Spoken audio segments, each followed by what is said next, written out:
So the first chapter, just a few pages. I want to look at the first question. Chapter 4 goes about mobile technologies and how that is influenced. So the main thing to look at with mobile technologies is you've got to have to compromise between battery life and battery size.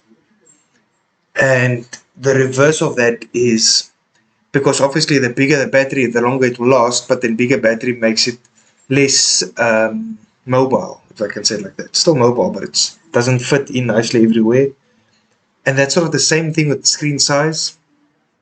You want bigger because then you can have more functions and more things and a better quality screen. But once you go bigger, it will use more battery power, and then again it takes more space. But then also that you get your CPU.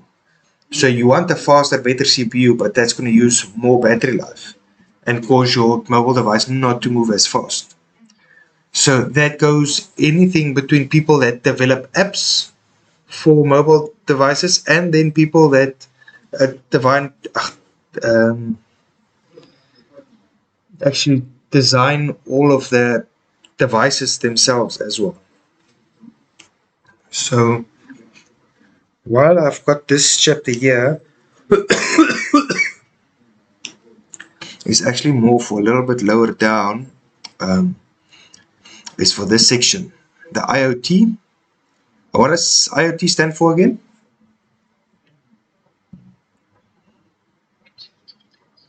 So what does that mean actually?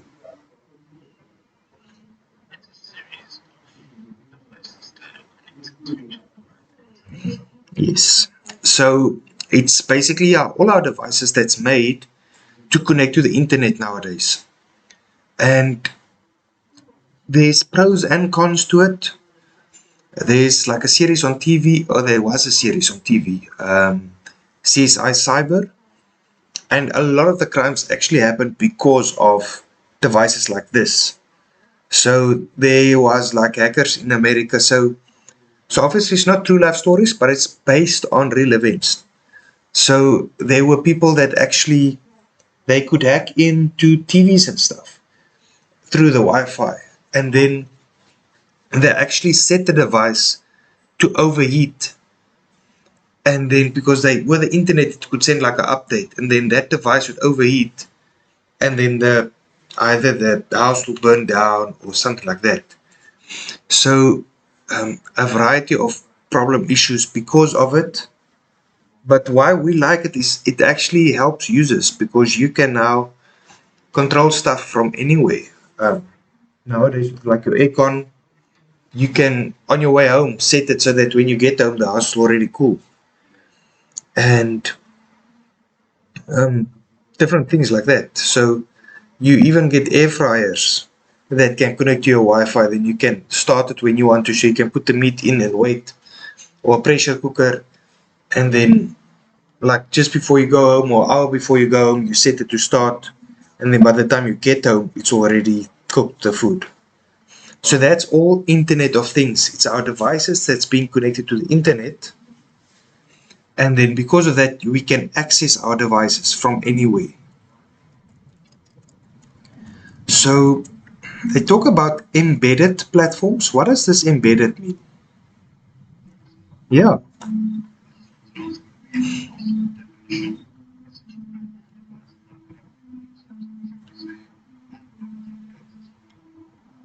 No, so it depends on marks. One mark, and it should be only a one mark. Then you just say our devices are made to be connected to the internet. But then if they start asking for 2 or 3 marks, then you have to start thinking of other options. So then, like for 2 marks, then add so the user can access it from anywhere, and then you start adding 4 marks. Yeah.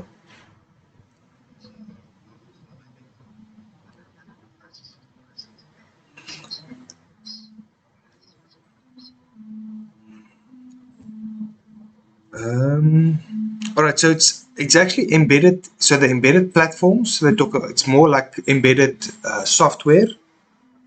So when we talk about embedded software, what are we referring to?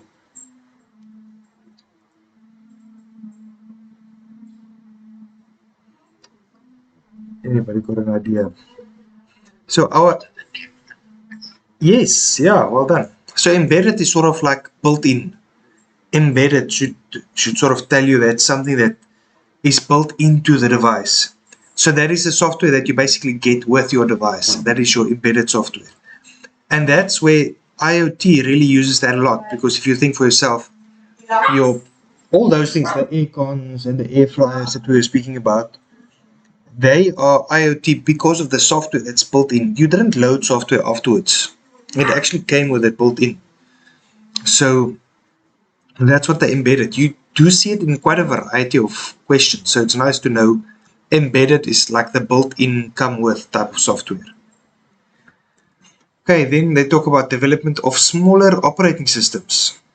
And that is not because now you need an operating system to run just the air fryer or just the aircon.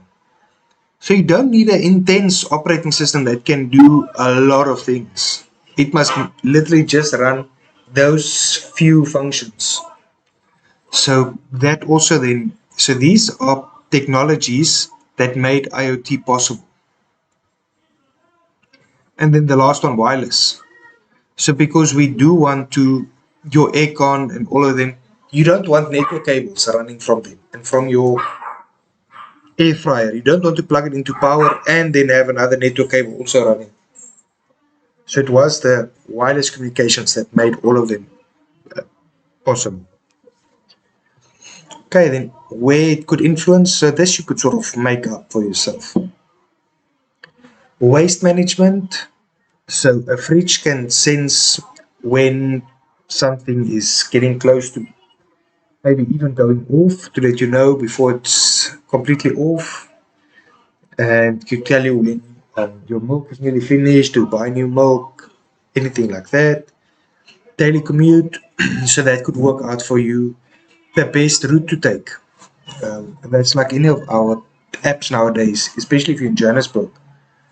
A lot of people use those driving apps like Waze and Google Maps, not because they know where to go, or not because they don't know where to go, but mainly because it would actually take, I think, like Waze sees how many devices already like connecting on the roads. And by doing that, it will actually know where the traffic is. And it could see the people's speed that they're traveling. And if it can see on that piece of the highway, there's 10 cars, all of them are standing still, then it will know there's something happening there. And then they could divert you to another road to actually save you time on your travel. So, and all of that is part of the IoT. Um, Smart cities.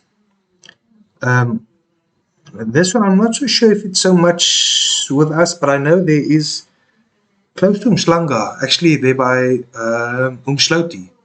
There's like a smart complex or thing that they built where like everything is also connected, and they really try to go solar and environmentally, but also smart in that a lot of the cameras and doors and everything sort of works with digital keys and so forth. Try to make everything easier and more comfortable for the people. Agriculture, we actually get, you can get like automated drones that will go and spray your fields for pesticide. So they'll go, they spray, they come back, they refill, they charge, and set times to go again. Businesses could use it for a variety of different things, depends on the company itself. Water sensors, sort of the same as with the farming, where it could pick up when the ground is dry, and then it could go through ways to spray water on that area. So IoT is very open, so the questions would sort of guide you through it. And there's just an article and just that section. All right, anything else on IoT?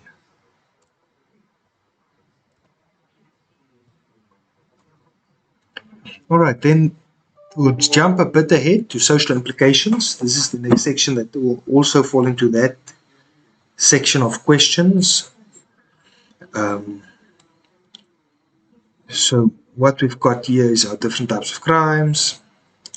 So we get our hackers. we get two types of hackers, white hat hackers, black hat hackers. Sometimes they talk about hackers and crackers also. So crackers are basically black hat hackers. And then if you talk about crackers, then the hacker part is the white hat hackers. But if you just talk about hackers, then you get your white and your black.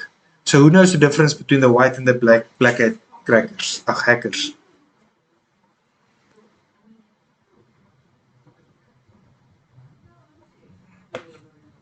Alright, so white hat hackers, they are sort of the good guys. But the trick with them, just also remember, they need to be employed by the company before they do it. So you do get some people that break into a company and then afterwards they'll tell them, listen, we broke into your company and this is what happened. So they are technically still, even if they didn't do anything malicious with that, they actually broke the law in that case. Because you're not allowed to hack into any company without their permission. So, but the white hat hackers are technically the good guys, where people will pay them, they will test your security to see where they can come in. So they are hackers, but they do it to actually protect your company. That is the white hat hackers. But then black hat hackers, they are the illegal guys. They hack into either steal or break or exploit or just do bad stuff. And that's the same as our cracker. So cracker is a black hat hacker, and then our white hat hackers is just the normal hackers. Nowadays, they did start using another term called a grey hat hacker, because now what happens, some of these people, their day job, so during the day they are white hat hackers, being employed to do good stuff, and then in the evenings they do bad stuff, and then they sort of became the grey hat. So sometimes good, sometimes bad, but you don't actually know it all the time. Yeah. Yes, crackers is the black hat hacker, yes. So generally, if your question by asks you what's the difference between a hacker and a cracker, then a hacker, you'll say, will do it for good purposes, trying to help a company, and the cracker tries to steal information for illegal purposes. Or if they ask you, explain the two types of hackers you get, then you'll say white hat, black hat. White hat, good guys, black hat, bad guys. Right. Then we get things like cyber gangs. Yes. Yeah.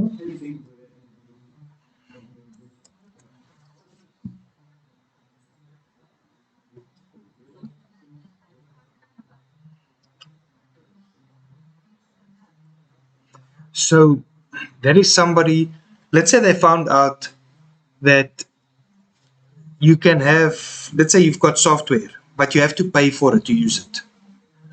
So, and then this hacker actually found out, oh, but if I run this small piece of program, then we don't need to pay for it. We actually get the program for free. And then those small files, they load on the internet for other people. And those files they call cracks. So a crack basically makes everybody else also sort of like pirating. Because you're supposed to pay for the software, but now by downloading this crack, you can actually use the software for free. So technically you actually stole the software. So that's where the word cracker also came in, because they were the people that exploited vulnerabilities in software and then created cracks or software that allows other people to also basically steal the program.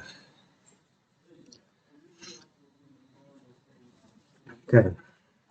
So like I don't know if all of you've got legitimate Windows, but sometimes, and the same with Office, some people they just don't pay for it. So then after you install it, you run like a small program, and then suddenly it works for free and it takes away all that stuff.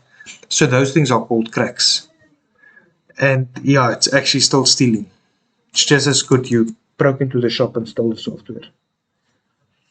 It's just more difficult to be caught, but it's exactly the same thing. All right, then other people, so that's hackers we get.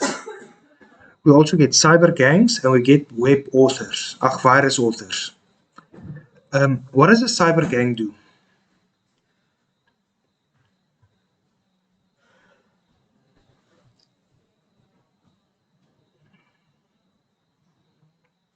Sort of as the word says, cyber, meaning on the internet, gang, so it's a group of people. So it's generally like a group of hackers.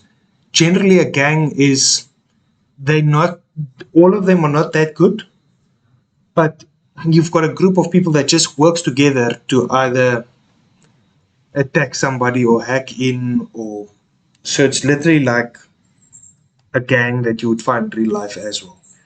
You will get the one guy that's like maybe really strong and the leader of the pack, and then you've got a chunk of others that just sort of follow on. Not that good, not that rough and tough, but because they're part of the gang, it just makes them, because it's like the mass type, because there's a lot of them, it makes them dangerous. And it's the same here. So you'll get maybe one or two good hackers, and then other hackers that's similar, or not similar, but that's a little bit weaker, but then because they're part of this group, then they can all attack and develop software to try and steal stuff. Yeah.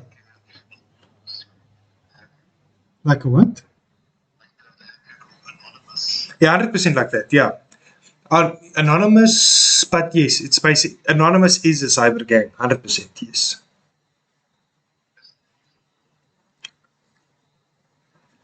All right, then next one, a virus author.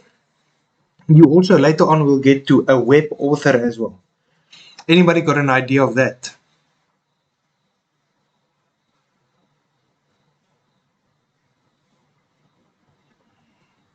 Author should give you the idea of what it does. If you think of the word author, it's somebody writing a book.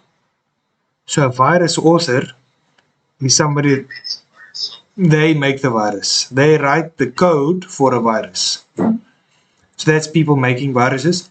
Just like that, the web author would somebody that creates web pages. They write the code for the web pages. So author would sort of tell you it's the writer or the creator of the book, but then a virus author, creator of the virus, or a web author, the creator of the web page. Right. All right. Then some words that you need to remember from grade 10 and 11. Okay, we get backdoors. Anybody got an idea for the backdoor? Again, I think the that name sort of gives it away. So backdoor happens a lot with Trojan, but also with people that create like maybe any other software. It could be spyware, it could be just anything like that, some type of software or virus. And what it does, when you're connecting to a computer, you have to access a computer through like a port, and the port's like a door into your computer. And then depending on the files and stuff, they'll go through specific ports, and you've got firewalls that would protect certain ports against certain files. But then what a backdoor does, it creates another way, like another port, for somebody to gain access to your computer. And that's what this does. So the benefit for them of this is a firewall will not protect that part because it doesn't know about that door. So when you set up a firewall, it would monitor and control all the normal ports that connects to the internet and all your files, so that it can check what information is coming in and out there. But when a backdoor gets created, it's another door that's sort of opened, another port. And that one, the firewall does not know of. So then they can easily hack into your computer without you or the computer or the firewall knowing about it. Yeah.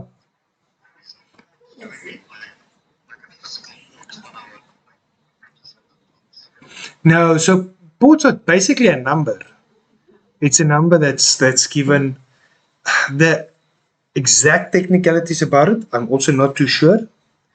But you'll see, like for internet, most of the time the port that's being used, I think it's 8800. And that's just the port that most computers use to connect to the internet.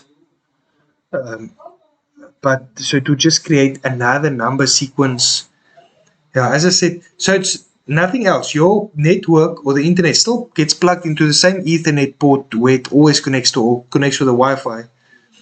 But then it sort of just goes through another, I want to say, digital channel to get into your computer, not the normal digital channel.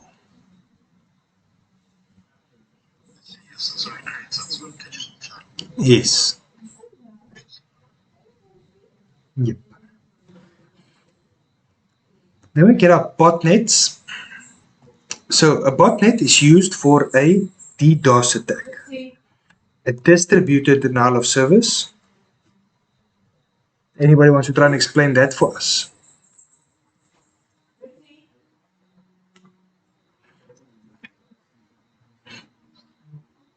Yeah.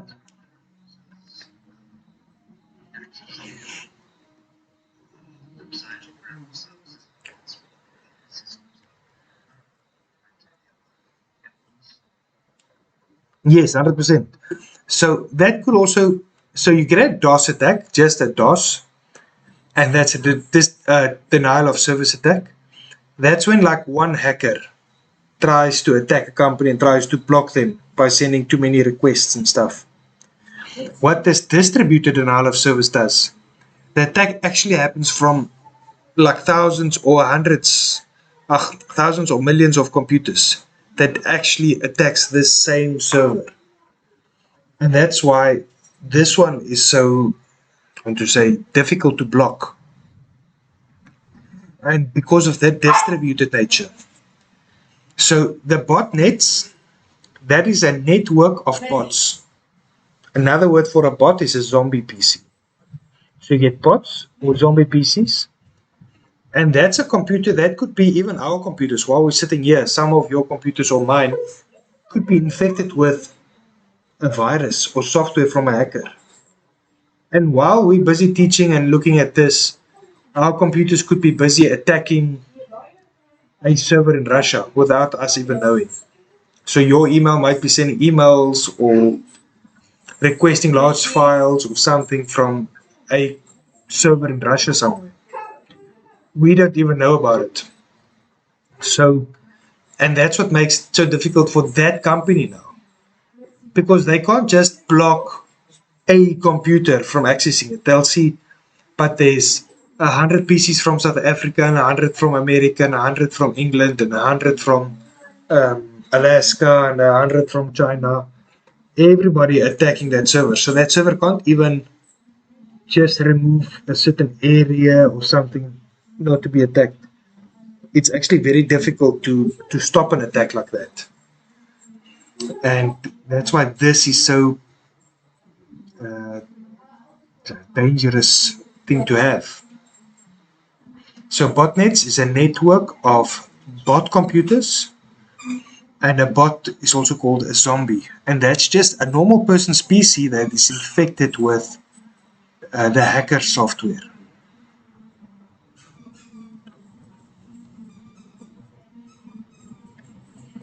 And then the last one we've got here is our internet fraud. So I think the name is sort of straightforward. Internet and then fraud. So they're trying to convince us to do stuff. So that's very prevalent now, actually, where a lot of people are actually hurt. My parents is in an old age home, and there's actually quite a few of them. And the one lady actually felt badly for it, where she saw that some people were selling like a puppy of a small dog, and then they bought the puppy, and then the people wanted but they stayed in Cape Town or something, so they wanted to post the puppy to them, but then they needed more money to have the puppy to travel safely. And then when they got to the airport, they needed more money to allow the pet not to stay in quarantine. And then when the pet landed, they needed to pay again more money and it carried on like that. And at the end, there was never a puppy.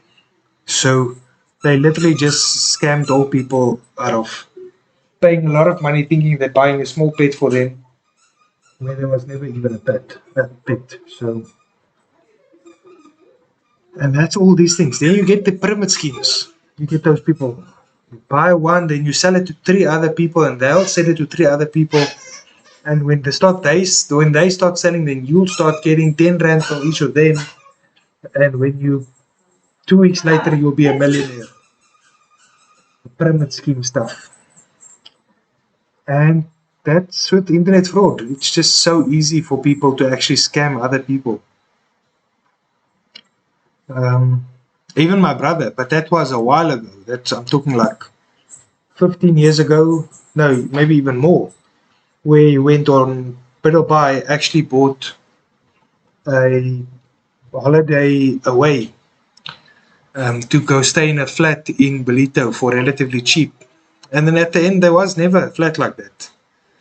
And they paid money, and money is just gone. So, but I think we sort of know this, but we never actually take it too seriously. But it's like you can't trust when people talk on the internet as well. You don't know necessarily who it is. So, all right. Any questions on any of these things? All right. Okay, effects of cybercrime. All right, so there's a lot of different things. So you can lose money. You can expenses incurred. So another crime that's very prevalent now is ransomware. So there's a lot of people that actually they infect your computer, then they sort of compress all your files and lock it away with a password. And only when you pay the ransom, they give you the password to actually unlock your files. So that ransomware is also used a lot. And for that, companies actually lose a lot of money because of it. And you lose reputation. I mean, if your company has to close down because of a DDoS attack, then suddenly nobody will trust your company anymore because they'll think, hey, this person is not safe. I can't use my credit card here and stuff like that. Corrupted files, long-term debt. So all just bad stuff that could happen.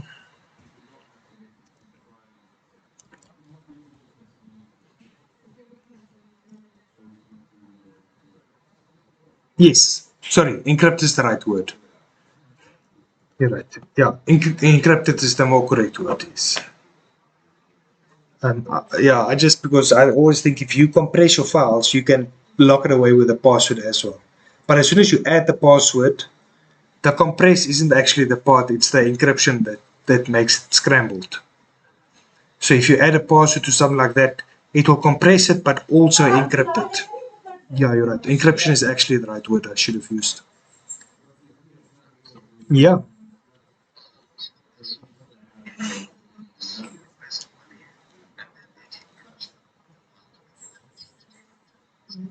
Yes. That's ransomware. Yeah.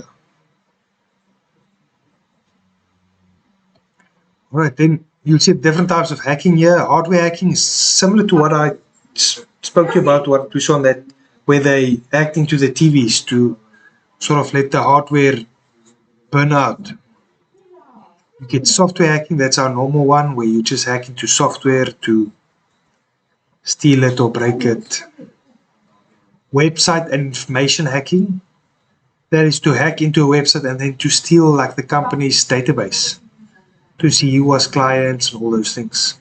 Then you can use that for identity theft, where you can make as if you're that other person. So, and that's how you convince people, because what they do is they can steal, let's say, like Pavan's, all his details. So then they can start chatting with any one of you and say, yeah, I'm Pavan.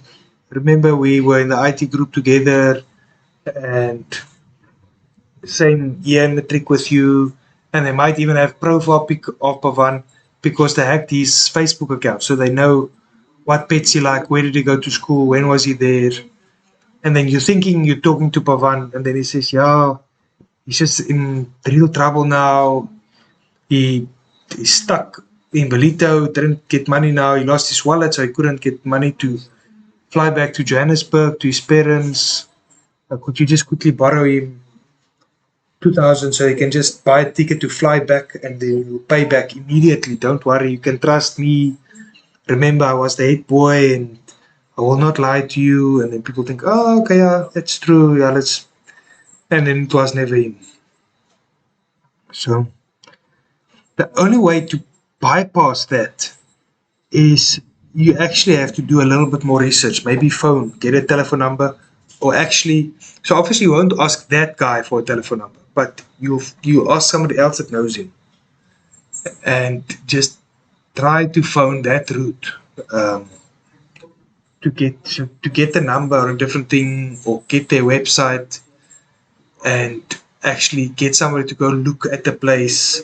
So you always want another method of validating that the people are actually who they say they are. But then we get our bandwidth theft.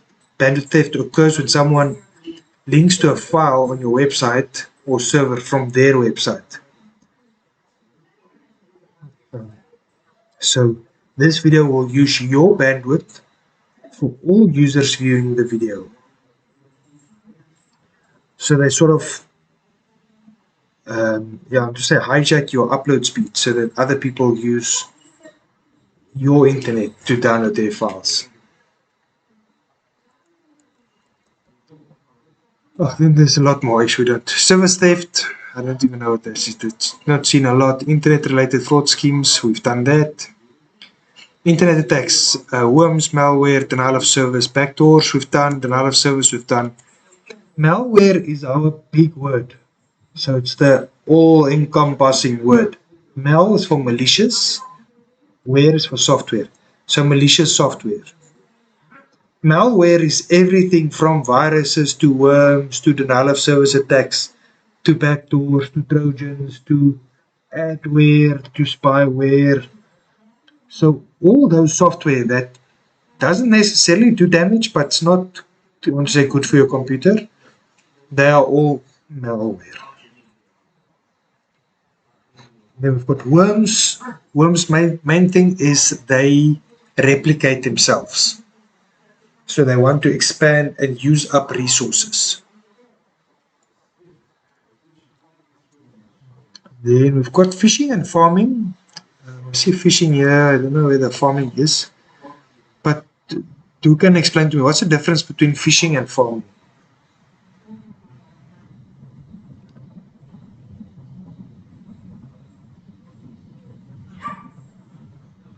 Who can explain to me what's fishing?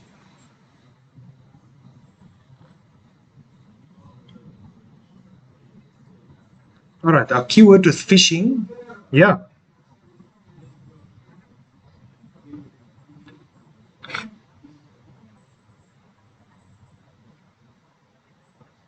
All right, so the word you were thinking of there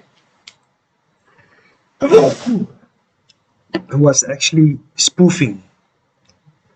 Spoofing is changing the front part of your email. But phishing uses that. So phishing email is your keyword, but it's sending an email to somebody trying to convince them to give your details to them. Yes. Yes.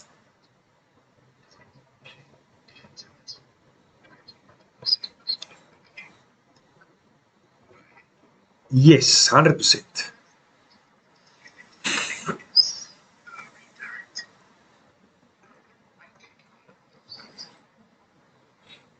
Yeah, when clicking on a link to go to a website, then you get redirected to another one. Yes.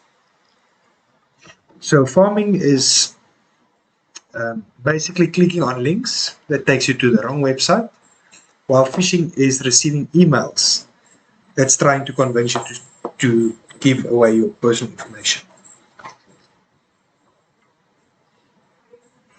And then phishing uses, like Nwandile said, uses spoofing. And spoofing is the changing the from part in your email so that when you get the email, it won't say it's from the anonymous group. It will actually say, no, this is from the bank. Please give us your username and password because somebody hacked into your account and we want to just make sure all your money is still there. And then it will actually, in the front part, you'll see it's from ABSA. And then you think, oh, okay, must be then the correct thing. Right, and then those things you've done. All right, safeguards we can do. So I want to say there's like three main ones. Who wants to tell us anything? I didn't actually read through this, but like what can we do to protect ourselves?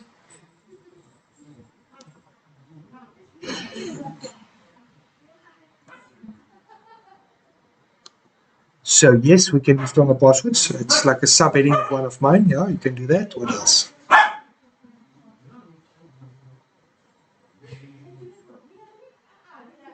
There's like three main things we can do to protect ourselves from all cyber attacks, sort of.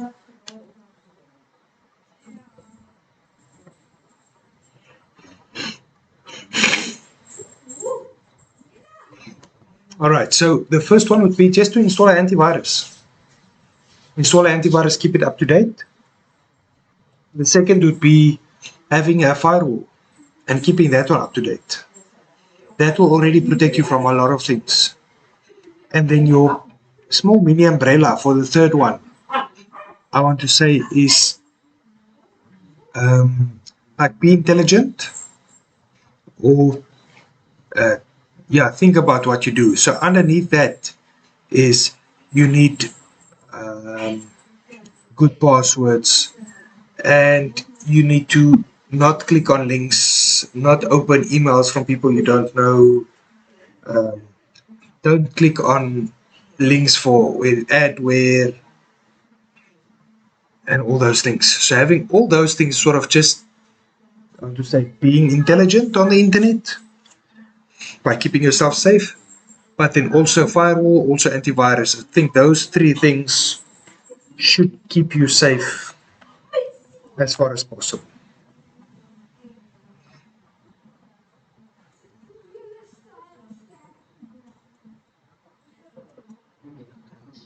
Yes, please ask me.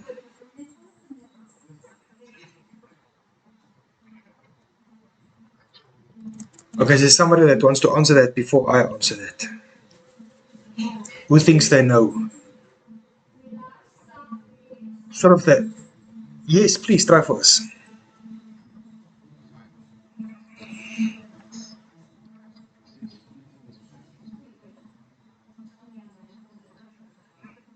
100%. So, how does that differ from antivirus?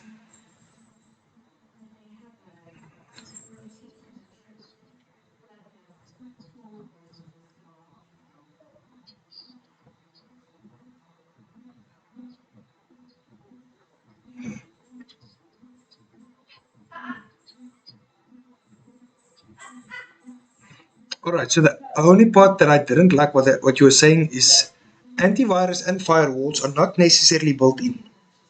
So yes, nowadays Windows do come with Defender, and Windows does have its own firewall.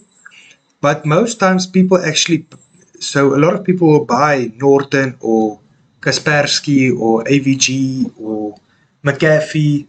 All those things are antiviruses, but you also get like the premium packages where they say it's like an internet security. It's not just the antivirus. Then that part will generally have a firewall built in as well. So But the rest, I like what you said. So what a firewall does, it actually checks what information comes in and out of your computer. So it's sort of like if you take the school, it is the guard there by the gate. That is your firewall. So he just checks what comes or who comes in and who goes out. So let's say there's a criminal A that wants to come in, and he comes in with a blue car. But then Mr. Zwane tells the guard in front, the principal tells the guard, listen, allow the guy in the blue car to come in. Then the firewall would let that criminal just come in because the principal said so. So that's sort of what a firewall does. It doesn't actually check. The antivirus is the one that actually looks for software that is malicious. So even though Mrs. Wani might say, yes, you can come in, the firewall will say, it's fine, you can come in. But the antivirus would stop him immediately when he's inside, when the guy gets out with his bag to go steal money. The guards that will catch him then, that is the antivirus. So an antivirus basically scans all the files that's inside the computer. And if any of them does illegal stuff, it would sort of catch them or quarantine them or delete them. So an antivirus checks all the files inside the computer for malicious intent. However, a firewall is just seeing who's coming in and out.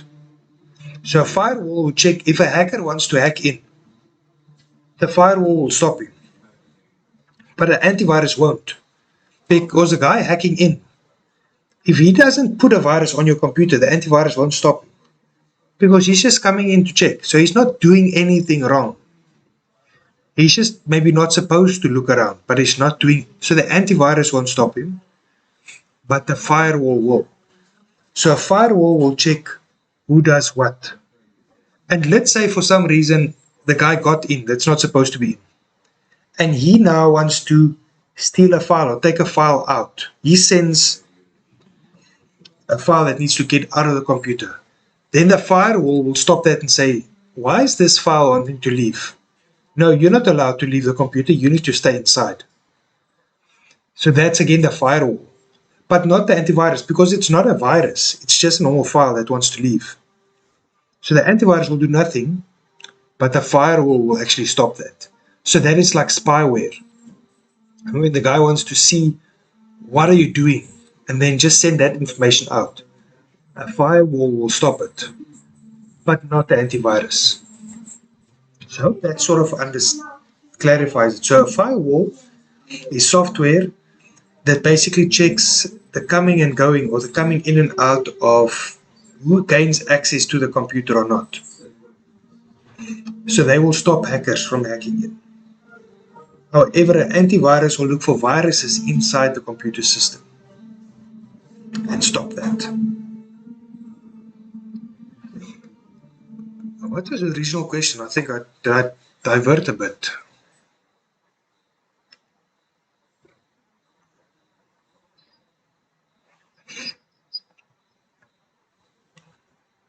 Yes.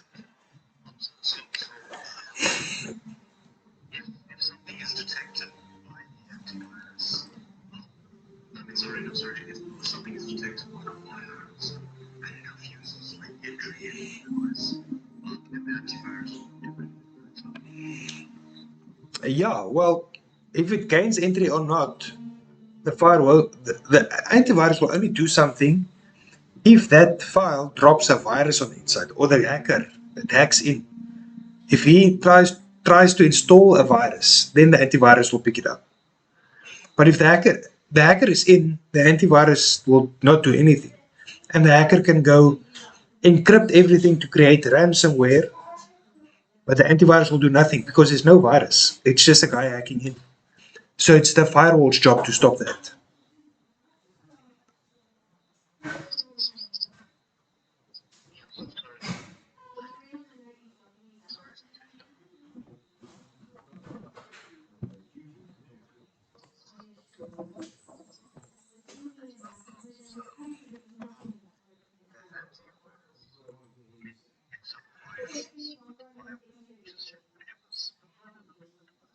100%, yes. No, it's not. Yeah.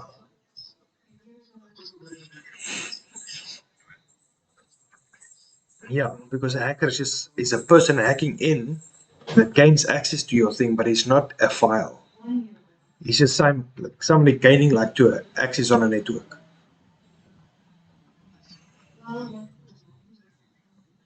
Yes. No, no. Perfect. Yes, Mrs.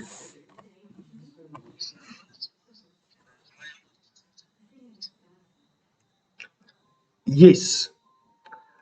So once your computer starts activating, a firewall could pick up. Why is your computer now sending out stuff? Let's say through Outlook, if you're not even having the app open. So yes, a firewall could stop um, certain botnets. Yes, that's correct.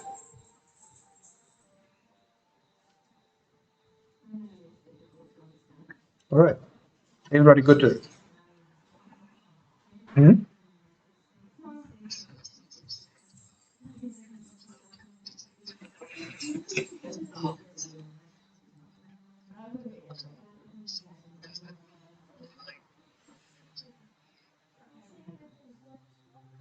Not so.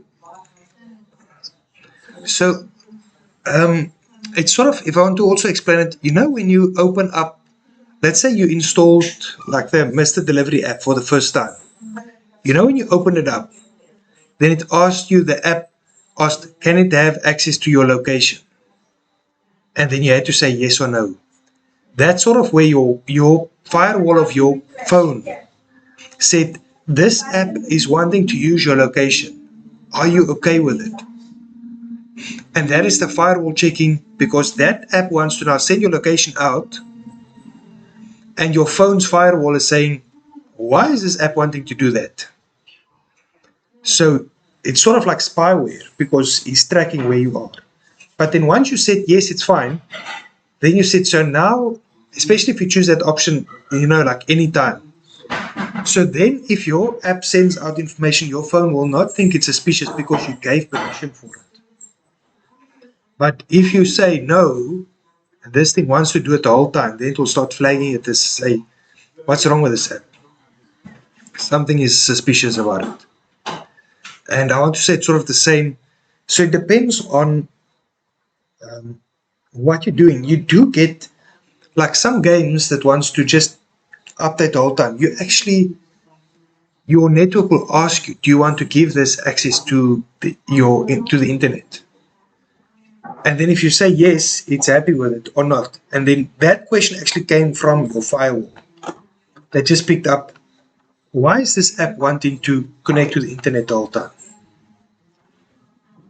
I don't know if that clarifies it a bit.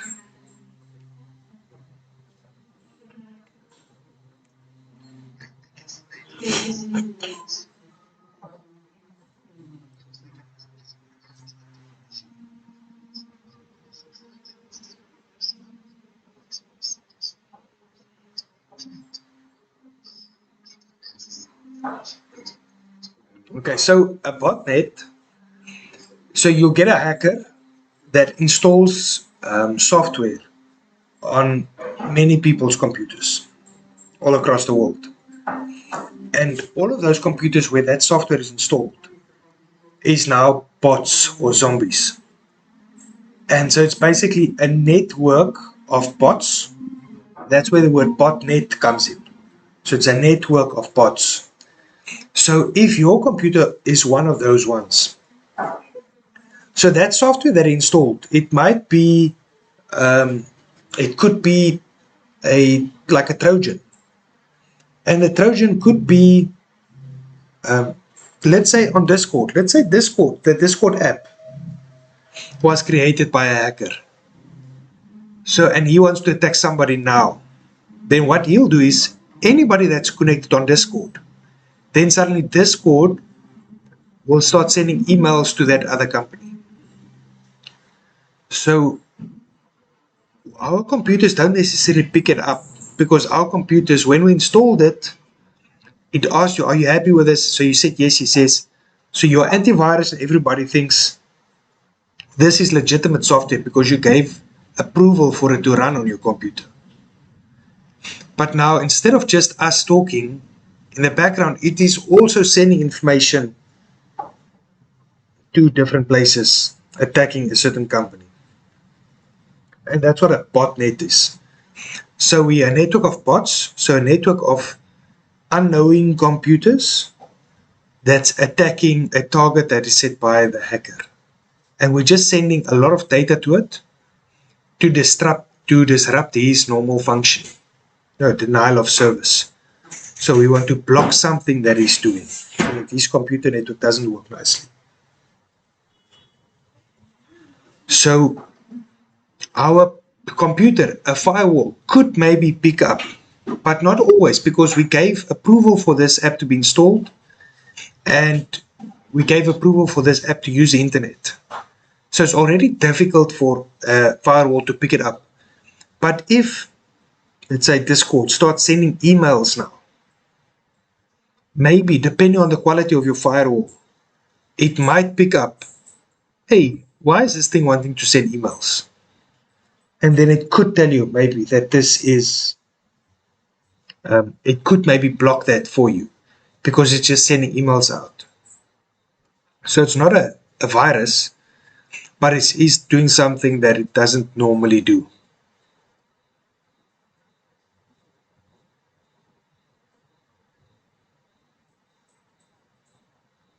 Does it help a bit?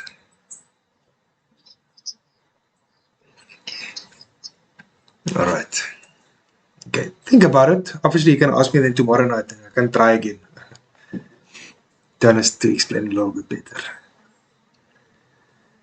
All right. Let me just see. I want to do that. Let me just see. Time's going to catch me a bit. But let me quickly do this. I think I might finish this still. So this last chapter I want to do, there's two sections mainly, is the different types of internet, and then I want to look at the searching techniques. So our internet evolved from 1.0 to 2.0 to 3.0, and we're actually busy with 4.0 now, which is not here, but it's actually here.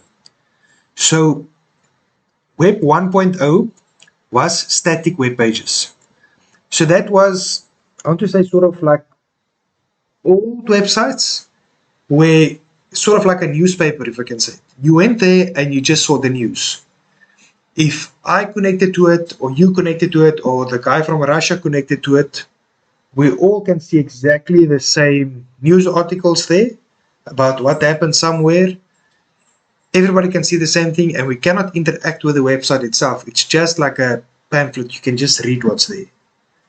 That was the 1.01. So completely static, non-interactive, just everybody sees the same thing, doesn't matter what. Then with Web 2.0, it became more interactive. So now that was like when you started to get buttons and you could maybe click on things to say, I want to see the sports news or the financial news or the whatever news else.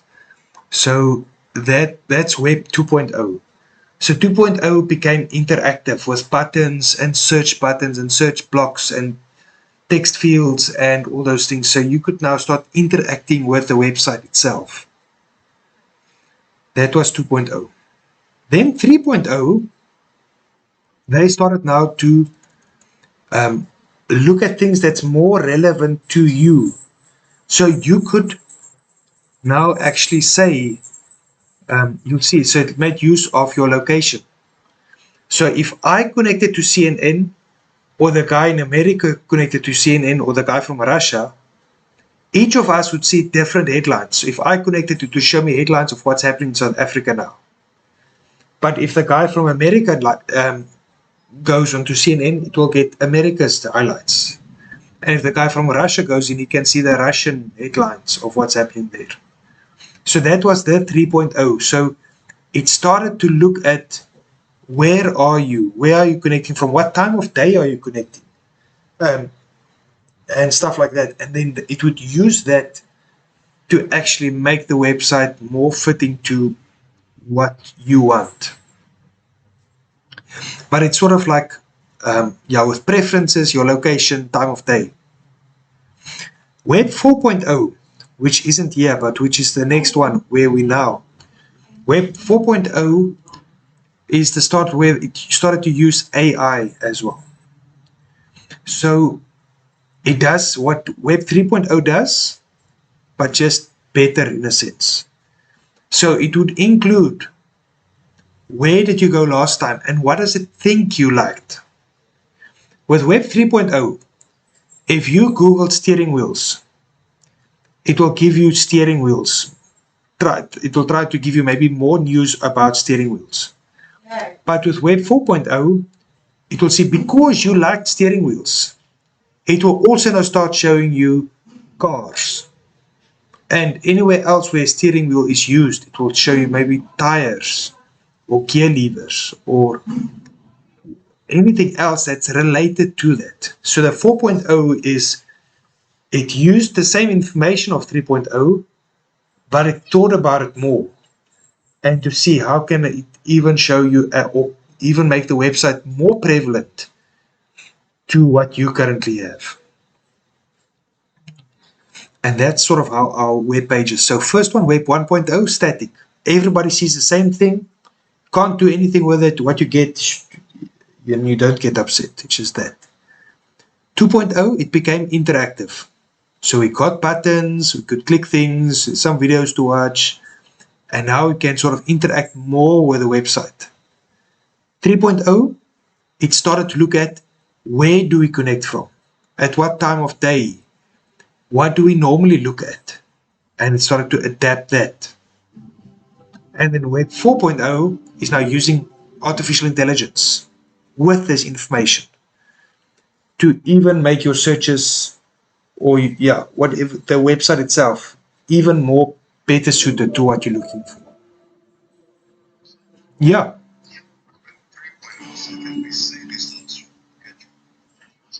Yeah.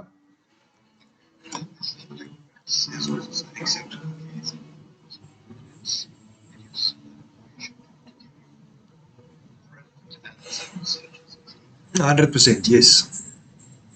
That's exactly that.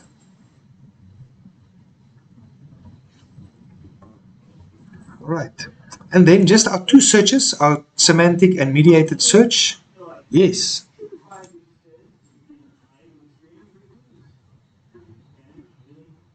Say again.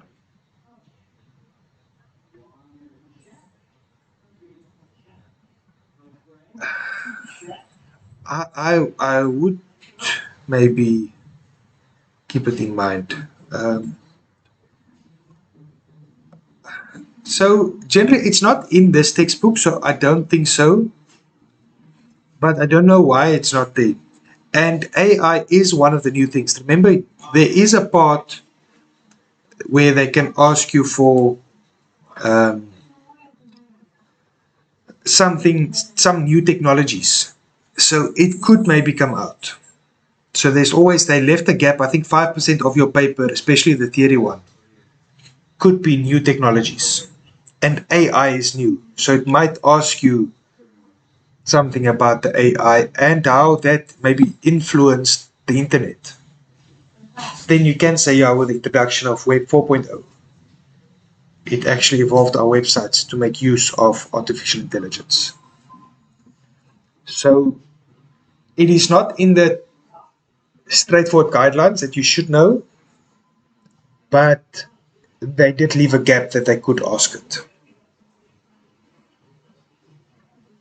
So I think so. And it's not that difficult. As long as you know Web 4.0 is exactly the same as 3.0, but just added with some AI to make it even better. And that's sort of a good enough definition.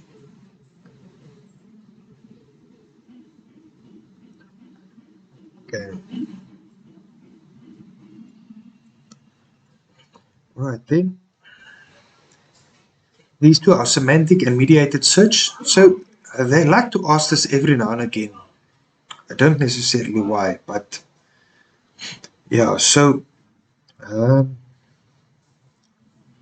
with our semantic one, so instead of just looking at the exact keyword matches, it analyzes the meaning of the query to deliver the results. So it won't necessarily just look at the words you've got, but it starts looking like at each different thing. How it differs from our mediated one.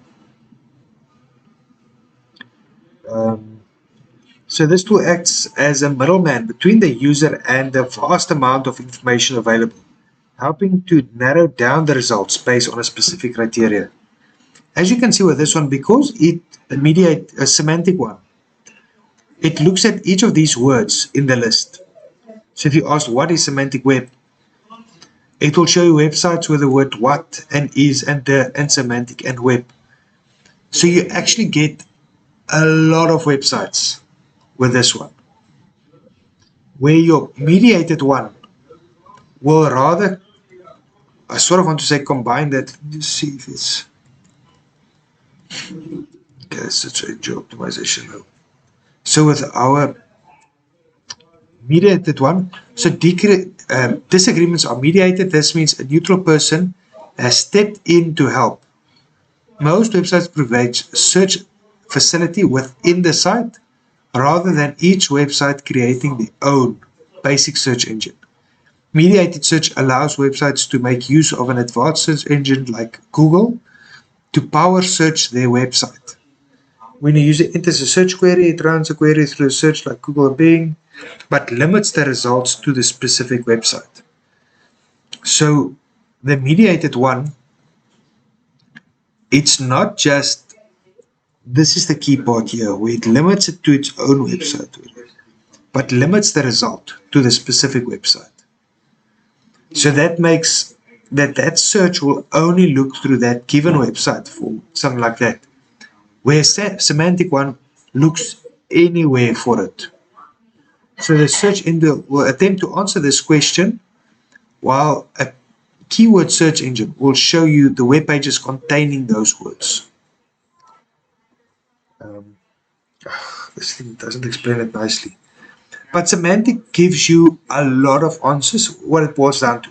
Semantic gives a lot of hits that best fits that search you've got, while with a mediated one, you actually have less but more specific. You have to give it a little bit more substance because it has to look in a specific website. So mediated means you need to give it a little bit more information to sort of give you more relevant answers. While semantic is, I want to say, like a shortcut, just scattershot. You just get a lot of answers that could sort of maybe fit, and then the person has to look through it to see what works best.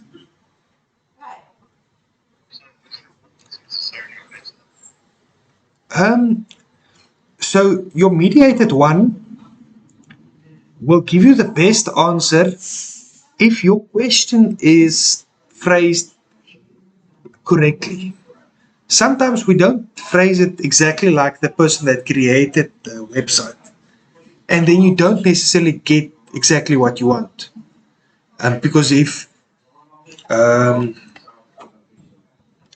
like, if you said best school in Zululand, but then maybe the person, let's say DHS was the best school in the whole of KZN, then it won't pick it up there.